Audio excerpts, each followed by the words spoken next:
Hello student, पिछली कक्षा में हमने लिमिट के बारे में अध्ययन किया। आज हम लिमिट पे आधारित प्रमेय के बारे में अध्ययन करेंगे। Theorem on limit.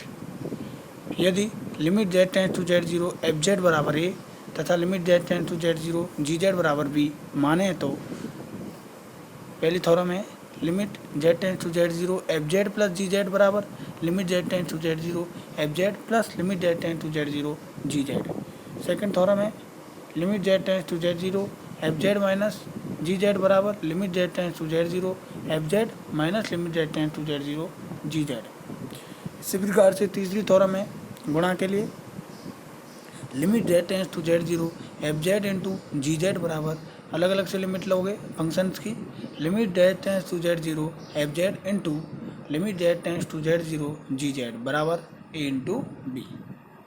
इसके बाद भागफल के लिए थ्योरम है limit z tends to z0 fz upon gz बराबर limit z tends to z0 fz बटे limit z tends to z0 gz बराबर a upon b where b not equal to 0।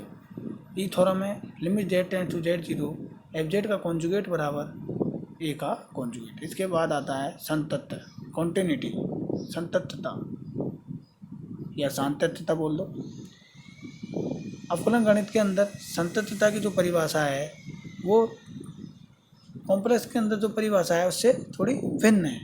उसमें किसी पॉइंट पे अगर आपको संतत दिखाना है तो उसकी लेफ्ट हैंड लिमिट निकालो, राइट हैंड लिमिट निकालो तथा उस बिंदु पर उस फलन का मान निकालो। तीनों का मान क्या है, अगर इक्वल है तो वो फलन उस बिंदु पर क्या कहलाता है, संतत कहलाता है। लेकिन यहाँ पे कॉम्प्लेक्स में थोड़ा अलग प्रकार से निकालते हैं। माना फलन एफ जेड एक क्लोज बाउंडेड प्रांत डी में परिभाषित है, तब एफ जेड कॉमा डी के किसी बिंदु माना z0 पर संतत कहलाता है यदि किसी स्विच एप्सिलॉन ग्रेटर देन 0 के संगत डेल्टा ग्रेटर देन 0 इस प्रकार से विद्वान हो कि modulus of f z minus f z 0 less than epsilon, जबकि modulus of z minus z 0 less than delta. सांतत्य की परिभाषा को अगर आप सीमा विद्वान है तो इस प्रकार से भी समझ सकते हैं। एफ जेड z0 पर संतत कहलाता है if and only if limit z tends to z0 fz बराबर fz0 है। फंक्शन का मान z0 पर निकालो और उसकी लिमिट के बराबर है तो संतत कहलाएगा। fz प्रांत d में संतत कहलाता है यदि d के व प्रत्येक मान के लिए क्या है, संतत है। प्रांत d के जिन मानों पर फलन fz संतत नहीं होता उन बिंदु पर वे फलन असंतत कहलाता है। यदि limit z tends to z0 fz विद्वान है परंतु limit z tends to z0 fz का मान उस पॉइंट पे फंक्शन के मान के इक्वल नहीं है तो z0 पर fz की अपनी असांतत्यता कहलाती है, रिमूवेबल डिसकंटिन्यूटी कहलाती है। सांतत्य की परिभाषा को हम निम्न उदाहरणों से भी समझ सकते हैं। पहला उदाहरण है एफ जेड बराबर z square for all z के लिए, तब जेड टेंड्स टू आयोटा के जेड बराबर आयोटा पे देखेंगे तो z tends to limit of z tends to iota f z बराबर क्या होगा, f of iota square, z square है तो आयोटा स्क्वायर बराबर -1 और आयोटा पे फंक्शन का मान निकालेंगे तो एफ आयोटा बराबर कितना होगा, आयोटा स्क्वायर बराबर -1। तो इसका मतलब क्या है, जेड बराबर आयोटा पर संतत है। इसके बाद दूसरा एग्जाम्पल है यदि एफ जेड बराबर z not equal to iota मान है z square, z equal to iota मान है 0 तो limit z tends to iota पर निकालेंगे सबसे पहले तो एफ जेड बराबर कितना है, जेड स्क्वायर में मान लिखेंगे जेड बराबर आयोटा तो कितना है, आयोटा स्क्वायर -1 और जेड इक्वल टू आयोटा मान कितना है 0। तो दोनों मान क्या नहीं है, इक्वल नहीं है। इसका मतलब लिमिट सीमा का अस्तित्व नहीं है। तो यहाँ पे क्या होगी, अशांतता विद्वान होगी। कौन सी अशांतता है, अपने अशांतता। इसके बाद अगली थ्योरम है वास्तविक और काल्पनिक भागों के पदों में सांतत्यता। यदि कोई फंक्शन एफ जेड बराबर दे रहा है आपको u plus iota v, u और v जहाँ का इसके फंक्शन है x और y के फंक्शन है तो z अगर संतत है तो u और y भी x y के, z एक संतत फलन है तो u भी और x y भी क्या होंगे, x y के लिए भी संतत होंगे। और यदि u और v भी क्या है, संतत है तो एफ जेड भी क्या होगा, z का संतत फलन होगा। तो थ्योरम नंबर पहली है फलन एफ जेड बराबर u और v किसके फंक्शन है, x के, u प्लस आयोटा v किसी बिंदु z0 z बराबर होता है x प्लस आयोटा y तो z0 बराबर होगा x0 प्लस आयोटा y0 पर संतत है यदि और केवल यदि फलन u तथा v दोनों x0, y0 बिंदु पर संतत है। माना फंक्शन एफ जेड जीरो बिंदु पर क्या है संतत किसी switch epsilon greater than zero के संगत डेल्टा ग्रेटर देन जीरो इस प्रकार से विद्यमान होगा कि modulus of u x y minus u x zero comma y zero less than equal to, चूँकि एफ जेड बराबर है u x y plus i बटा वी एक्स वाई, तो u x less than equal to किसके बराबर होगा modulus of f z minus f z zero के, इसको हमने माना लेस देन एप्सिलॉन मान लिया। और इसी प्रकार से b x y minus b x y minus b x zero comma y zero, z zero नहीं है यहाँ पे कृपया ध्यान रखें, x zero comma y zero, तो लेस देन इक्वल तो किसके बराबर होगा modulus of f z minus f z zero के, ये भी होगा लेस देन एप्सिलॉन के बराबर मान लिया। इसको हमने क्या मान लिया, इसको भी हमने लेस देन एप्सिलॉन मान लिया। जबकि modulus of z minus z zero किसके बराबर होगा, चूँकि जेड बराबर होता है एक्स प्लस आयोटा बाई और जेड जीरो बराबर कितना x zero plus iota y zero, तो दोनों के बीच की जो डिस्टेंस निकालेंगे modulus of z minus z zero बराबर कितना होगा एक्स माइनस एक्स जीरो का whole square plus under root of x minus x zero का whole square plus y minus y zero का होल स्क्वायर, तो इसका मान मान लिया लेस देन डेल्टा। तो इससे स्पष्ट है कि दोनों वास्तविक फलन यू तथा वी बिंदु एक्स जीरो को वाई बिंदु पर क्या है संतत है। इसके बाद कन्वर्स प्रूव करेंगे, अगर एक्स जीरो वाई जीरो पर संतत है तो फलन एफ जेड भी क्या होगा जेड जीरो बिंदु पर संतत है कि नहीं है, तो ये कन्वर्स सिद्ध करना है इसका। तो माना कि दोनों वास्तविक फलन u तथा v बिंदु एक्स जीरो वाई जीरो बिंदु पर संतत है, तब किसी एप्सिलॉन ग्रेटर देन जीरो के संगत डेल्टा ग्रेटर देन जीरो इस प्रकार से विद्यमान है कि modulus of u x y minus u x zero y zero less than epsilon by two तथा v बराबर v x y minus v x zero y zero less than equal to epsilon by two, जबकि modulus of z minus z zero बराबर under root of x minus x zero का whole square plus y minus y zero का whole square less than delta.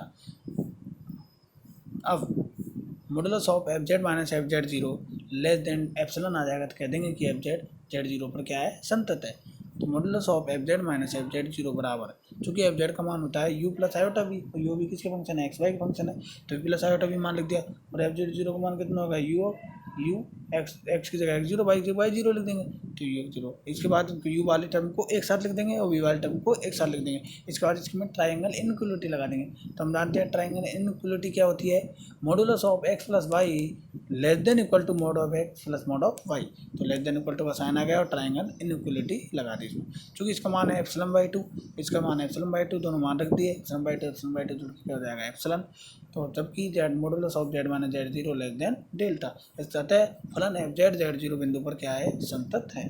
तो इससे थोड़ा पे हमने पहले आपको एक पार्ट लेके चले, उसके बाद दूसरा पार्ट सिद्ध किया, उसके बाद इसका कन्वर्स भी सिद्ध किया। इससे कह सकते हैं कि अगर फंक्शन में u तथा v क्या है संतत है, तो एफ जेड भी जेड जीरो पर संतत होता है, और अगर एफ जेड जीरो पर संतत होता है तो u तथा v भी क्या होते हैं संतत होते हैं।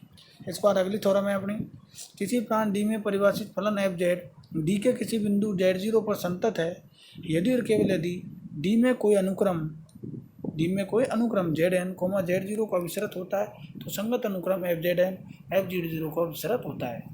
अगर संतत दे रखा है तो जेड एन अगर जेड जीरो का विसरत होता है तो एफ जेड एन किस पर विसरत होगा एफ जेड जीरो का विसरत होगा। तो इसका प्रूफ देखें आप पहले, माना फलन इम्प्लाइड एट, पहले इसका पार्ट देखते हैं। माना फलन एफ जेड जीरो पर संतत है, तब संततता की परिभाषा से किसी switch epsilon greater than zero के संगत डेल्टा ग्रेटर देन जीरो इस प्रकार से विद्वान होगा कि modulus of f z minus f z zero less than epsilon, जबकि modulus of z minus z zero less than delta. इसको नंबर 1 इक्वेशन दे दिया। अब संतत दे रखा है तो ये परिभाषा संततता की परिभाषा से हमने लिख दिया। अब यदि डी में कोई अनुक्रम जेड एन, चूँकि जेड एन लिखा हुआ है, जेड एन को अगर हटा दे इसके बाद जो ये सिंबल बचता है ये अनुक्रम का सिंबल होता है, अनुक्रम बोलते हैं सिंबल को। चूँकि जेड एन का अनुक्रम है तो जेड एन को उसके अंदर लिख दिया। जेड एन कोमा कन्वर्स होता है किसको जेड जीरो को होता है, तो डेल्टा के संगत n zero belongs to n, n zero एक ऐसी पॉजिटिव संख्या मानते हैं जो नेचुरल नंबर में क्या करती है बिलोंग्स करती है। ऐसा विद्वान होगा कि mod of z minus z zero less than delta for all n greater than n zero. Implied at पहली इक्वेशन से जो इक्वेशन नंबर 1 मानी उससे क्या लिख सकते हैं, modulus of f z n minus f z zero less than epsilon for all n greater than n zero. तो इम्प्लाइड एट क्या हुआ, अनुक्रम एफ जेड जीरो को क्या होता है अवसरत होता है। तो ये पहला पार्ट प्रूफ हो गया। इसके बाद इसका कन्वर्सली पार्ट क्या है, अगर एफ जेड जीरो को अवसरत होता है तो जेड एन जेड जीरो का भी शर्त होता है, तो इसका मतलब एफ जेड जेड जीरो बराबर जीरो पर संतत है, ये प्रूव करना है आपको। तो माना एफ जेड जीरो पर संतत नहीं है, तब किसी एप्सिलॉन ग्रेटर देन जीरो के संगत एफ जेड जीरो का एक प्रतिवेश, एफ जेड जीरो का एक प्रतिवेश नेबरहुड, माना हमने n epsilon f z zero ऐसा विद्यमान है कि इसमें जेड जीरो के किसी भी प्रतिवेश का प्रतिबिंब पूर्णतः अंतर्विष्ट नहीं है, कि इसमें जेड जीरो के जो नेबरहुड है उसका कोई सा प्रतिबिंब पूर्णतः अंतर्विष्ट नहीं है, मतलब इसमें विद्यमान नहीं है। तो जेड एन बिंदु का एक ऐसा अनुक्रम, जो वही मैंने बताया था, जेड एन को हटा देते तो सिंबल होता है वो अनुक्रम का सिंबल होता है। तो जेड एन बिंदु की बात करें तो जेड एन का अनुक्रम प्राप्त किया जा सकता है कि z zero belongs to n epsilon z zero intersection d, तथा f z n does not belongs to n epsilon f z zero. ये एन एप्सिलॉन एफ जीरो ऐसा विद्यमान है। N epsilon f z zero का मतलब है कि इसमें जेड जीरो के किसी प्रतिवेश का प्रतिबिंब पूर्णतः अंतर्विष्ट नहीं है। तो अतः अनुक्रम जेड एन जेड जीरो का अपसरत होता है, परंतु अतः अनुक्रम जेड एन जेड जीरो का अपसरत होता है, परंतु अनुक्रम f z n not converse f z zero अपसरत नहीं होता है। इसका मतलब ये क्या है, कंट्राडिक्शन आ गया। इसका मतलब कंट्राडिक्शन, चूँकि जब जेड एन जेड जीरो का अपसरत होता है, इसका मतलब थ्योरम क्या कहती है हमारी, कि f z n f z zero क्या होना चाहिए, अपसरत होना चाहिए। लेकिन यहाँ पे क्या है, एफ जेड एन जब जेड जीरो को अपसरत होता है, जेड एन क्या है, जेड जीरो को अपसरत होता है। तो ये जेड एन, चूँकि z zero belongs to n epsilon z zero intersection D है, तो यहाँ जेड एन जेड जीरो का अपसरत होता है, तो अनुक्रम एफ जेड एन किसको अपसरत होना चाहिए, क्योंकि यहाँ डज नॉट बिलोंग्स टू है, कि f z n does not belongs to n epsilon f z zero, तो f z n f z zero को अपसरत नहीं होता है। तो ये क्या गया, कंट्राडिक्शन आ गया। इसका मतलब एफ जेड को जेड बराबर जीरो पर संतत नहीं माना, वो गलत है, अर्थात एफ जेड जेड बराबर जेड जीरो पर क्या है, संतत है। इसके बाद नेक्स्ट थ्योरम है, एक सहज समुच्चय का संतत प्रतिबिंब सहज होता है। The continuous image of A compact set is compact. इस थ्योरम को आप स्वयं करें, बड़ी सिंपल थ्योरम है, बड़ी आसानी से इसको प्रूव कर सकते हो आप।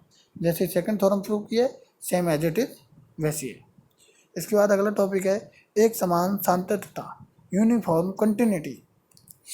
यूनिफॉर्म कंटिन्यूटी, पहले हमने संततता के बारे में पढ़ा था, एक पॉइंट के लिए आते हैं। यूनिफॉर्म कंटिन्यूटी में दो अलग अलग पॉइंट लेते हैं, जैसे Z1 और Z2। फलन एफ जेड प्रांत डी में एक समान संतत कहलाता है यदि किसी प्रत्येक स्वेच्छ एप्सिलॉन ग्रेटर देन जीरो के संगत एक ऐसा डेल्टा ग्रेटर देन जीरो विद्यमान है कि डी के किन्हीं बिंदु, डी के दो बिंदु लिए Z1 Z2 के लिए modulus of f z one minus f z two less than epsilon, जबकि दोनों पॉइंटों का अंतर modulus of Z1 minus Z2 less than delta. इसको उदाहरण से समझ सकते हैं। माना एफ जेड बराबर जेड प्रत्येक प्रांत में एक समान संतत है, चूँकि एफ जेड बराबर जेड क्या है, एक संतत फलन है। चूँकि एफ जेड वन बराबर होगा Z1, एफ जेड टू बराबर होगा Z2, तो दोनों फंक्शनों का अंतर f z one minus f z two बराबर कितना होगा, modulus of Z1 minus Z2 less than क्या माना, डेल्टा, चूँकि डेल्टा बराबर हम एप्सिलॉन लेके चल रहे हैं, लेस देन एप्सिलॉन, जबकि modulus of Z1 minus Z2 less than delta. अतः एफ जेड बराबर जेड प्रत्येक मान में क्या है, एक समान संतत है। तो प्यारे विद्यार्थियों, आज जो भी पढ़ा है उसे आप जब भी टाइम मिले स्वयं पढ़ें और आसानी से आपके समझ में आ जाएगा, और जो भी डाउट है उन्हें आप पूछें। Thank you.